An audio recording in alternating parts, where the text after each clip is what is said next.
Tell us about your life. Well, I was born deaf, and I was the first child of 3 kids. My parents, their first baby, they were all excited. But by about 2 years later, they noticed that I wasn't responding, I wasn't communicating, I was struggling with social skills, I was very quiet. I was normal in many ways, but complained and cried a lot. And my parents were struggling with what was wrong, and so they took me to an audiologist at age 2, and the audiologist discovered that I was deaf. Your child is deaf, and they didn't know what to do, how to react. And at that time, my dad was not in my life as much. He was busy working all the time. He worked all day and was never really home. So my main support was from my mom. At age 2, my mom and I went and took ASL classes. At the same time, I was taking speech therapy and was fitted with hearing aid. Ironically, at that time, they found that I needed glasses. So I had these big glasses and 2 hearing aids. It was like I was a robot. But it was interesting that my mom and I were learning sign language at the same time.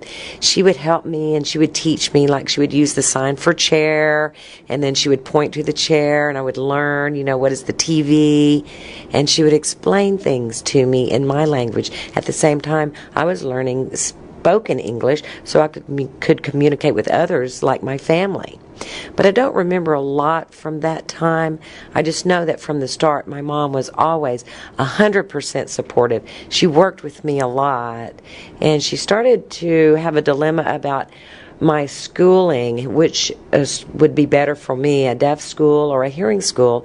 And my parents decided that the best thing for me would be a hearing school in order to interact with hearing people. And I grew up in a very oral community and interacted with hearing people. Many of my friends now and all along are hearing, and I used SimCom and gesturing. People would point and mouth words. A kid at age 7 doesn't really care so much about the education mode as playing, but as I grew up, I really stayed in that hearing community, and I felt good about that. But of course, sometimes it was hard because I was different. I was wearing hearing aids. Sometimes it was awkward. I didn't understand. Sometimes I needed more help, but people weren't patient enough to help me. So it was a struggle growing up. I do have confidence that I will have a good life because, yes, I am deaf, but I don't let that make a difference for me. I am proud of being deaf. I'm very proud of the culture, but I don't let that define me. All along, I've allowed my actions, my behaviors, how I talk, how I interact with people, that defines who I am.